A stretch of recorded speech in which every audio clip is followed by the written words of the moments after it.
¿no? La oportunidad de vender está en relación con la eficiencia de la producción. A mayor eficiencia, ¿no? Eficiencia de la producción, la oportunidad de vender es poca. Porque la eficiencia que implica que tengo poco grado de contacto servidor. Entonces estoy tratando de lograr eficiencia en el tiempo, pero estoy logrando menos ventas. Entonces ahí hay una contrapartida, ¿no es cierto? ¿Y qué actividades están cuando la eficiencia es alta, la oportunidad de vender es poca? Está el contacto por correo y el internet y la tecnología in situ. O sea, tienen mucha eficiencia porque son provisiones de servicios rápidas, eficientes, pero con poca oportunidad de vender. La contrapartida es que cuando se tiene una alta eficiencia, la oportunidad de vender es alta. ¿Y cuándo es eso? Cuando tenemos, por ejemplo, el frente a frente totalmente a la medida. O sea, hay un face to face con el cliente donde se le da libertades al cliente para desenvolverse y preguntar lo que requiera, todos sus requerimientos, los aclara y los resuelve. Pero ahí ya dijimos que mucho hace la habilidad del servidor. Y por otro lado, estamos viendo que a medida que se avanza en la diagonal de la matriz, estamos viendo que la eficiencia va disminuyendo. La eficiencia es poca, pero la oportunidad de vender es mayor.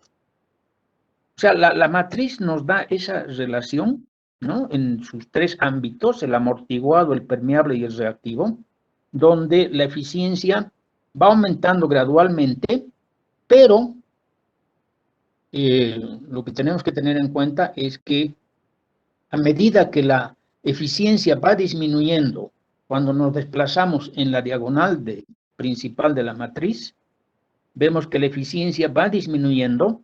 ¿Por qué? Porque el tiempo de provisión del servicio es mayor, porque las especificaciones del servicio van liberándose. Por ejemplo, en un sistema permeable son estrictas, luego son laxas, pero en el sistema reactivo la libertad de las especificaciones en total frente a la medida, por eso se dice, ¿no? La medida de ese momento del servicio, y se produce ahí en un sistema reactivo entre ambos. O sea, cuanto mayor contacto, menor eficiencia. Y cuanto mayor contacto, mayor oportunidad de vender.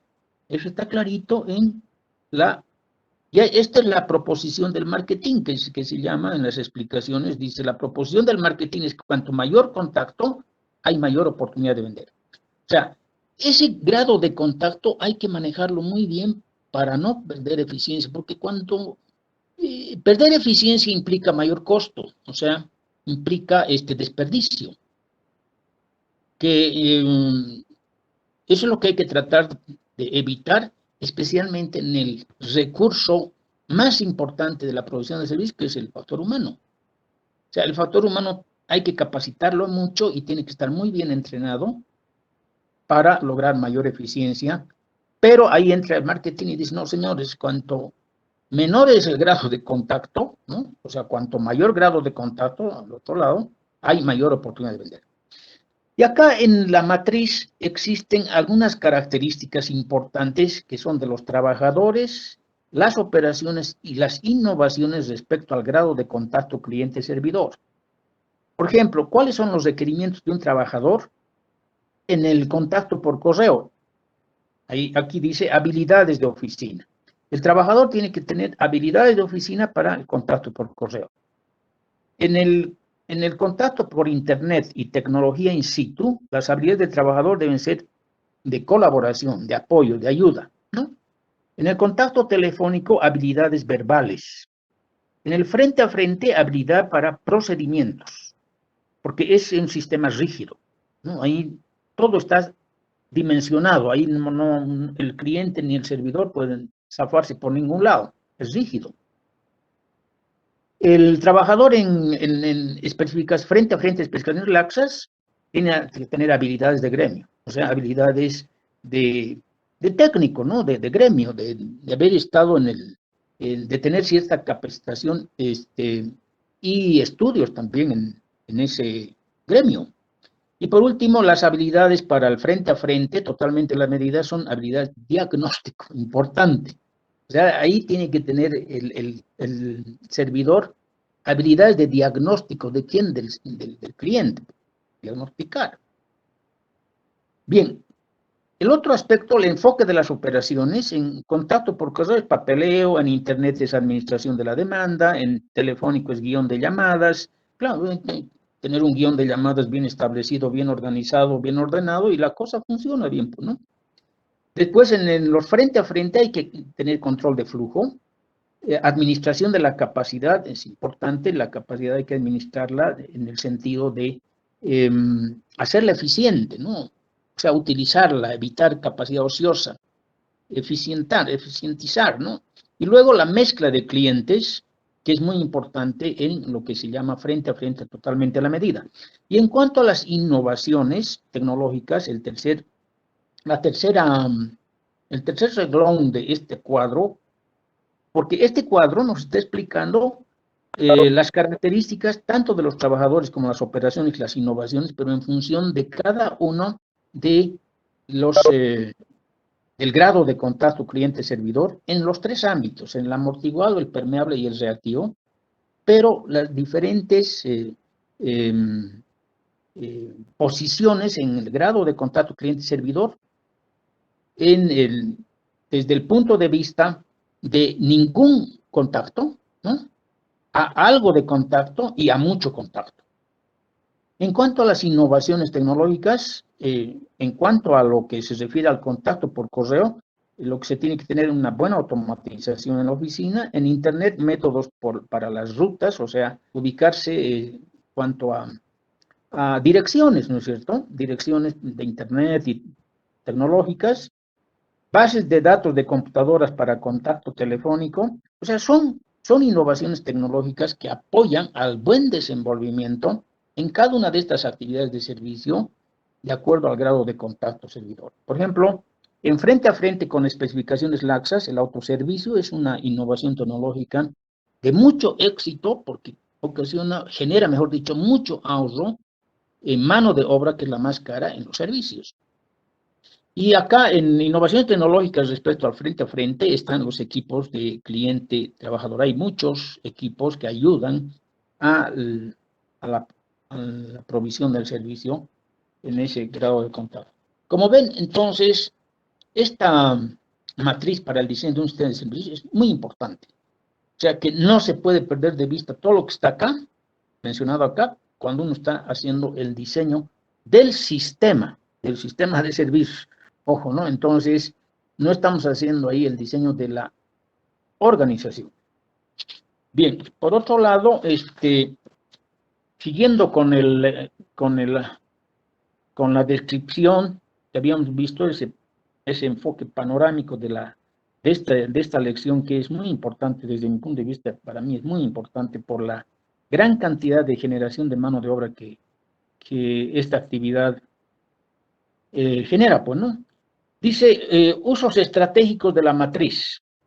Y acá tenemos que ver que hay dos tipos de usos estratégicos. Uno, que es el operativo, y que se refleja al identificar los requerimientos de los trabajadores, el enfoque de las operaciones y las innovaciones explicadas. O sea, eso se refiere a los usos operativos de la matriz, que están muy explicados en el párrafo superior. Dice, en base de la ilustración 8.3, se describen los cambios que registran en los trabajadores, las operaciones y los tipos de innovaciones técnicas a medida que cambia el grado de contacto del cliente-sistema del servicio. Y ahí explica los usos estratégicos operativos. Primero, bajo el enfoque de los trabajadores. Dice, en el caso de los trabajadores, son evidentes los requerimientos para las relaciones entre el contacto por correo y las habilidades de oficina.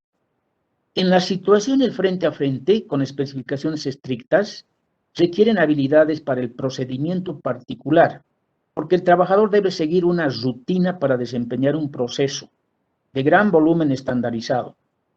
Ahí podríamos decir que en este caso estaríamos hablando, por ejemplo, de ese procesamiento de cheques tras de bambalinas, ¿no? Donde hay un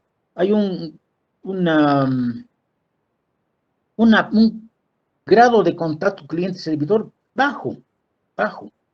Y por otro lado dice, las situaciones frente a frente con especificaciones laxas con frecuencia requieren de habilidades de gremio, cajero de banco, dibujante, capitán de restaurante, técnico dental, o sea, habilidades de gremio, pero con estudios, ¿no? Por ejemplo, un técnico dental se capacita y obtiene un título de técnico dental como técnico medio o técnico superior. Igualmente se capacita acá llama capitán de restaurante, un maitre, o sea, un capataz dentro del restaurante, que está capacitado para eso. Un dibujante, un cajero de banco, etcétera. Las situaciones frente a frente tienen especificaciones laxas en esas situaciones. Y la situación frente a frente, totalmente a la medida, requiere de habilidades para diagnóstico. O sea, en ese enfrentamiento con el cliente hay que diagnosticar. Hay que, pues, ver cuáles son los requerimientos del cliente en ese flujo de proveer el servicio, uno se va dando cuenta, ¿no? Entonces, diagnóstico. Ese diagnóstico del profesional a efecto de confirmar las necesidades o los deseos del cliente. Entonces, ese es el enfoque operativo, como uso estratégico de la matriz. Está relacionado con trabajadores, con situaciones frente a frente laxas, con situaciones frente a frente estrictas y totalmente a la medida.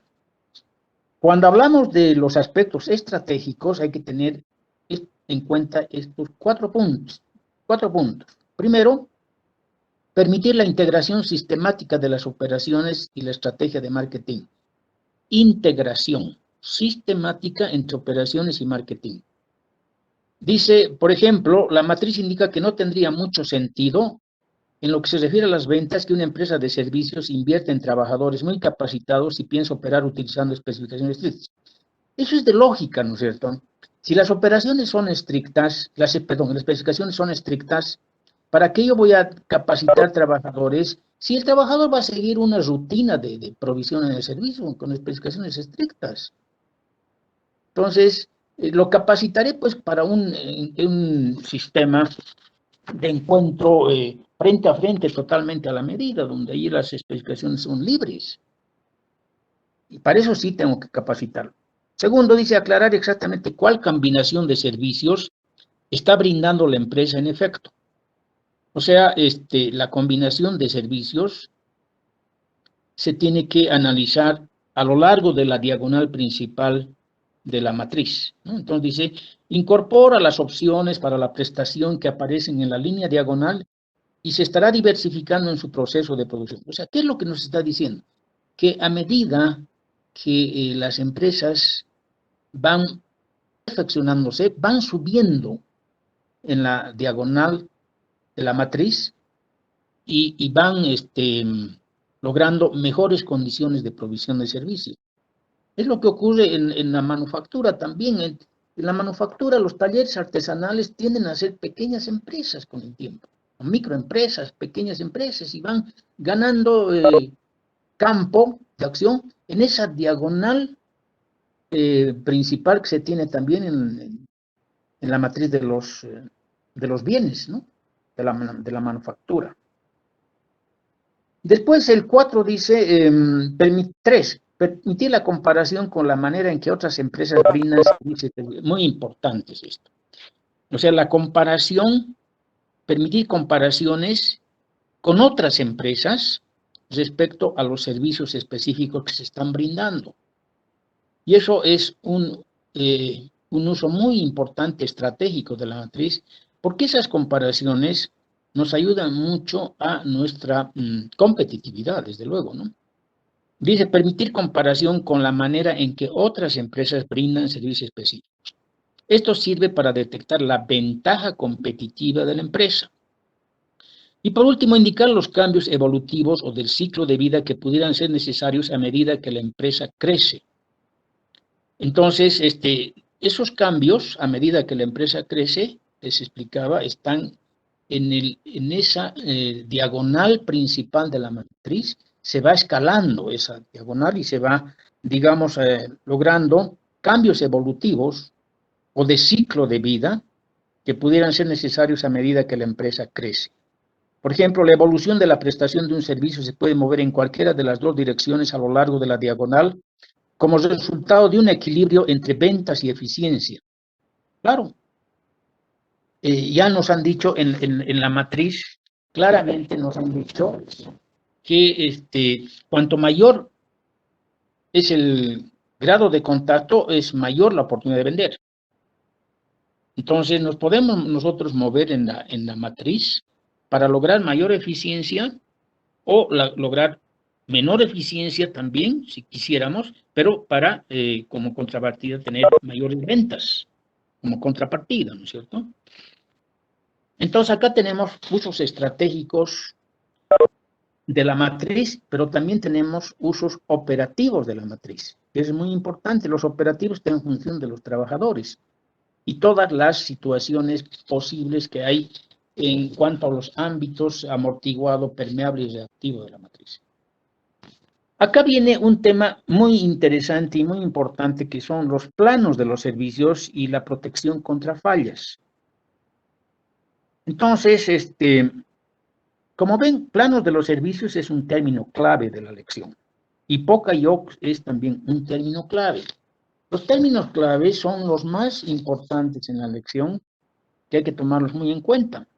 Acá lo que nos da a entender es que el plano de los servicios nos sirve para establecer los pasos que se dan para hacer la provisión del servicio al cliente. O sea, dice, un instrumento estándar para el diseño estándar, ¿no? Para el diseño de los procesos de servicio, igual que en el caso de la manufactura, es el diagrama de flujo. El diagrama de flujo acá en servicios se considera como un plano de los pasos a seguir para la provisión del servicio. Dice, en fecha reciente, los gurús de los servicios han empezado a decir, con la intención de subrayar la importancia del diseño del proceso de servicio, que el diagrama de flujo es un plano de los servicios. Y es un plano, ahorita van a ver por qué dicen eso. Una característica singular del plano de un servicio es la diferencia que establece entre los aspectos del servicio que tienen mucho contacto con el cliente, las partes del proceso que el cliente puede ver y las actividades que no puede ver. Esta diferencia se marca con una línea de visibilidad en el diagrama de flujo. Y en la ilustración 4.8.4, que es un plano de operación característica de un taller de automóviles, cada actividad constituye un encuentro típico de servicios, es anotada en el diagrama de flujo. Y dice, en el nivel superior consta de actividades que controla el cliente.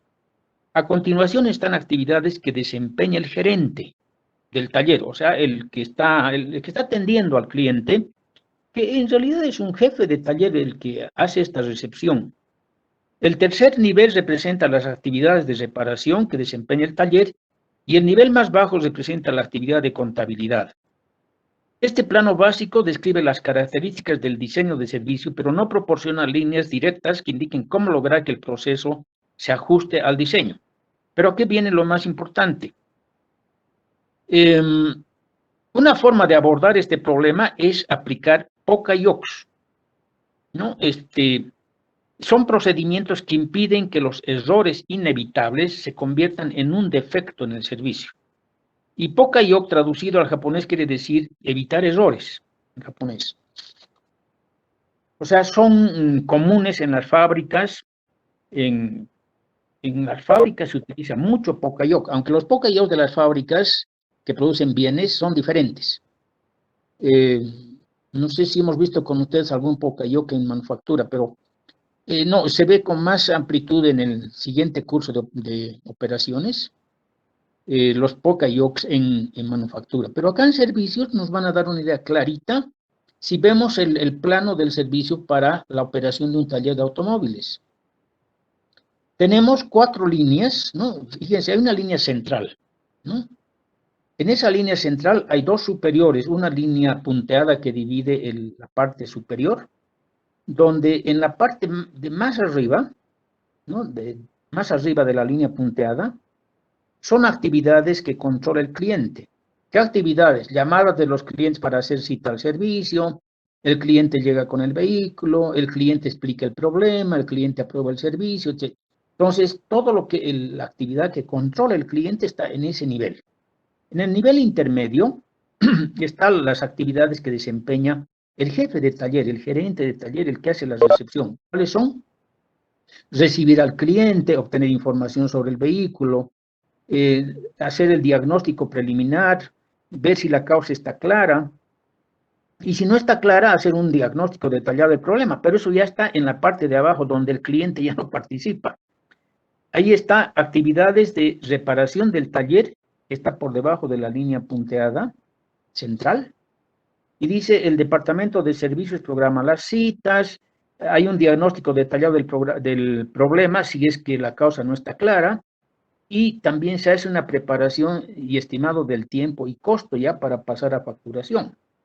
Y por último está la actividad de contabilidad interna, que está la que está a nivel más inferior, donde están las actividades de preparar factura del cliente, etcétera, ¿no? Entonces, acá lo que tenemos que ver es que, por ejemplo, en la primera actividad, cuando el cliente hace la llamada para hacer cita para el servicio, hay un POCAYOC ya ahí, ¿no? Dice falla arriba en la parte superior. El cliente ha olvidado que necesita un servicio. ¿Cuál es el POCAYOC ahí? Enviar un recordatorio automático con un 5% de descuento. Entonces, cuando sea, a fin de evitar ese error de que se tenga que hacer un recordatorio, en ese recordatorio se ofrece un 5% de descuento, pero ya el POCAYOC se ha activado ahí, de manera que se le hace el recordatorio al cliente para que asista a su cita, ¿no? Él ha concertado una cita para el servicio. En la parte inferior dice, el cliente se presenta sin previo aviso. Entonces, puede ser que ocurra eso, que vaya al servicio así de un momento a otro sin hacer cita, y hay un POCAYOC ahí, utilizar un timbre para anunciar la llegada. Entonces, dentro de la instalación, llega el cliente para que no esté ahí esperando y perdiendo tiempo, hay un timbre, es un POCAYOC, para que el gerente o el jefe de taller que hace la atención salga inmediatamente y coordine con el cliente y que no ahí se está haciendo esperar. ¿Qué se ha logrado con eso? Imagen. El cliente que ha llegado sabe que no va a perder tiempo esperando o que le van a decir que vaya a la sala de espera, etcétera. Aquí no, inmediatamente se lo atiende. Segundo, ¿qué posibilidad puede haber cuando el cliente llega con el vehículo? Dice, el cliente no encuentra el área de servicio o no sigue el flujo correcto. Entonces, ¿cuál es el POCAYOC? Letreros claros que indiquen a los clientes el camino que debe seguir. Cuando uno va a la instalación no se va a perder porque todo está claro. ¿Dónde tiene que ir? Si es primero a buscar la oficina del jefe de taller, o cuando esté saliendo, dónde queda la oficina de contabilidad para ir a pagar, o cuando está en espera de que le hagan el servicio, o muchas veces, inclusive, le van a proveer un vehículo para que vaya a su oficina mientras se hace el mantenimiento de su vehículo, ¿no? Ahora dice, falla también que puede ocurrir, los clientes no son atendidos en el orden que han llegado. Eso ocurre. Entonces, ahí hay una gran molestia de los clientes que han estado esperando. Y acá el POCAYOC es colocar números en los autos conforme lleguen. Entonces, ese es un buen POCAYOC para evitar ese desorden y esa molestia. Otra falla, la información sobre el vehículo fue incorrecta y el proceso toma mucho tiempo. Entonces, ahí el POCAYOC es llevar una base de datos de los clientes y formas impresas con la información histórica. Claro, acá las empresas constituyen bases de datos de sus clientes, entonces tienen todo un historial, como una historia clínica en un hospital. Entonces se tiene la historia clínica y se sabe y se puede interpretar fácilmente la información sobre el vehículo, si esto toma mucho tiempo. Jóvenes, ¿me están escuchando bien?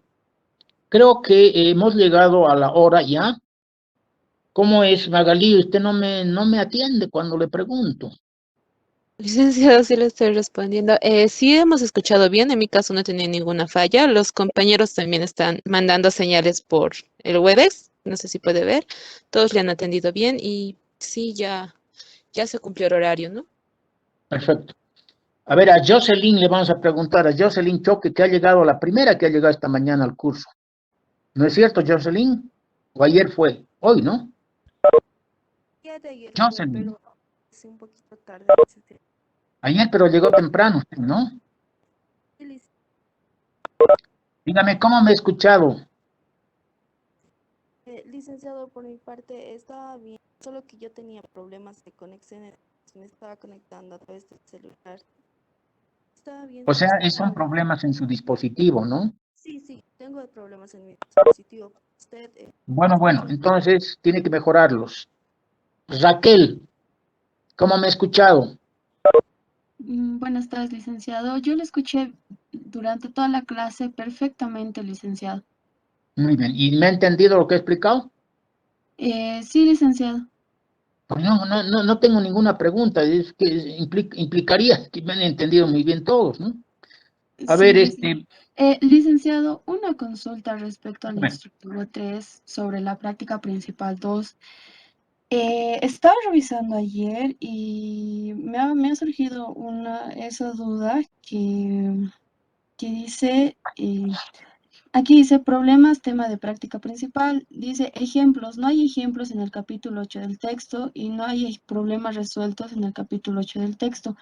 En ese caso, licenciado, ¿cómo tenemos que resolver? O sea, ¿lo obviamos o tenemos que sacar un ejercicio nosotros? a la práctica principal 2 se refiere, ¿no? Sí, licenciado, a la práctica principal 2. Ya, ahí sobre los problemas dice tema de práctica principal. Ejemplos, no hay ejemplos en el capítulo 8. Está claro eso, ¿no? Problemas resueltos, no hay problemas resueltos en el capítulo 8. Problemas propuestos, resolver problemas P sub 1, P sub 4 y P sub 5, o sea, el problema 1, el problema 4 y el problema 5. Ninguno de estos problemas tiene respuesta en el libro. O sea, en la lección, en el capítulo 8, ustedes van a la parte final. ¿Dónde está el capítulo 8? El capítulo 8, la parte final. Y en la parte final, seguramente hay problemas, ahí están, ¿no? Hay 1, 2, 3, 4, 5 problemas. Y les estoy pidiendo ahí que resuelvan el problema 1. Si usted va a esa parte, dice, coloque las siguientes funciones de una tienda de departamentos, etc. El problema 4 que dice ejercicio de la descripción de un sistema. Y el ejercicio 5, ¿cuáles son las diferencias entre los negocios de servicios con mucho o poco contacto con los clientes? El SSC. Entonces, ustedes tienen que hacer eso. Y, por último, en la práctica principal, lo más importante para mí, porque estos problemas no son difíciles, son muy sencillos, resolver el caso del tema de la práctica principal que está referido al Pizza USA. O sea, una tienda que vende pizzas y que se llama Pizza USA, un ejercicio para traducir los requerimientos de los clientes a requerimientos en el diseño del proceso. Interesante, porque todos los requerimientos de los clientes se están llevando, se están utilizando, están empleando en requerimientos de diseño del proceso. Y es un caso interesante. ¿Está claro? Señorita. Sí, sí, licenciado, está claro. Ok, Está eso es lo que claro. preguntaba usted, ¿no? Sí, sobre los problemas propuestos, está bien, licenciado. Mi duda era de los ejemplos y los problemas resueltos. No, no hay ejemplo. Sí. Entonces, eso no tiene que entrar a la No te práctica, toca, pues, licenciado. hay ejemplos, cuando hay ejemplos hay que repetirlos, hay que analizarlos, hay que asimilarlos, pero cuando no hay, no, pues, ¿no? Está bien, Ok. licenciado, gracias.